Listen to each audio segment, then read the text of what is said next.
একসময় ইয়েমেনের সানা শহরে হামজা এবং সাইদ নামে দুই ঘনিষ্ঠ বন্ধু বাস করত। হামজা ছিল ধনী, তার ছিল বিশাল ব্যবসা আর আভিজাত্য। সে প্রায়শই তার সম্পদ নিয়ে গর্ব করত, তবে তার হৃদয়ে ধর্মীয় রীতিনীতির প্রতি কিছুটা উদাসীনতা ছিল।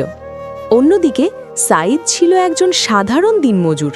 তার সম্পদ কম ছিল বটে, কিন্তু সে ছিল একজন সত্যিকারের মুমিন, যার অন্তর ছিল আল্লাহর প্রতি গভীর ভালোবাসা ও ইবাদতে ভরপুর।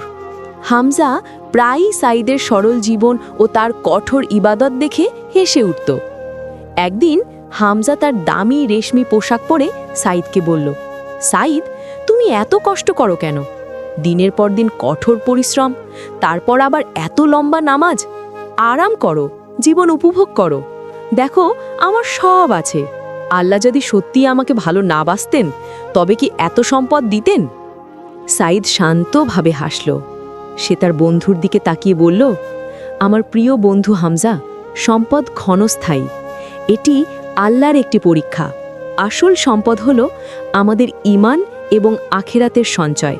তুমি কি জানো, যখন আমার মন খারাপ হয় বা খুব ক্লান্তি আসে, তখন আমি শুধু একটি কথাই ভাবি, আল্লাহ আমাকে দেখছেন।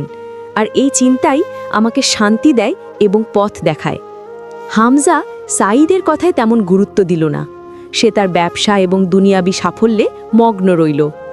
কয়েক মাস পর ইয়েমেনের ব্যবসায়িক পরিস্থিতি খারাপ হতে শুরু করল।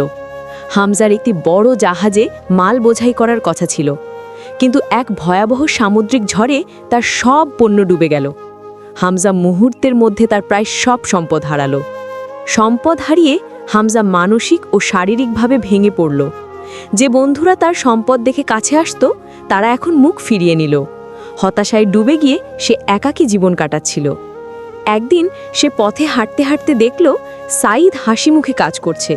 তার চেহারায় কোনো দুশ্চিন্তার ছাপ নেই, যেন সে বিশ্বের সবচেয়ে সুখী মানুষ। হামজা অবাক হয়ে সাইদের কাছে গেল। সাইদ, আমার সব শেষ হয়ে গেছে। আমার বন্ধুরাও আমাকে ছেড়ে গেছে। আমি এখন নিঃস্ব, কিন্তু তোমার মুখে এখনও সেই হাসি। এত শান্তিতে তুমি কিভাবে আছো? সাইদ আন্তরিকভাবে হামজাকে জড়িয়ে ধরল। সে বলল, হামজা, তোমার সম্পদ ছিল তোমার চোখ, আর আমার সম্পদ হলো আমার অন্তর। তুমি তোমার চোখ হারিয়েছ, তাই দুনিয়ার আলো দেখতে পাচ্ছ না, কিন্তু আমি আমার অন্তরকে আল্লাহর পথে রেখেছি, তাই আমার ভেতরের আলো কখনো নেভেনি। এই দুনিয়ার ক্ষয়ক্ষতি সাময়িক। আমি বিশ্বাস করি আমার রিজিক আল্লাহর হাতে।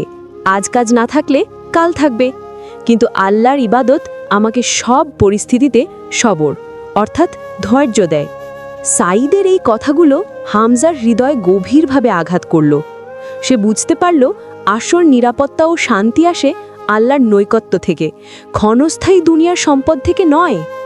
হামজা তখন অনুতপ্ত হয়ে তওবা করল এবং আল্লাহর পথে ফিরে আসার শপথ নিল। সে সাইদের মতো সাদাসিধা জীবনযাপন করতে শুরু করল, কঠোর পরিশ্রম করল এবং নামাজে মনোযোগ দিল।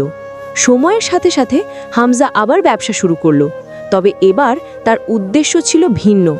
সে আল্লাহর সন্তুষ্টির জন্য কাজ করত এবং অভাবীদের সাহায্য করত।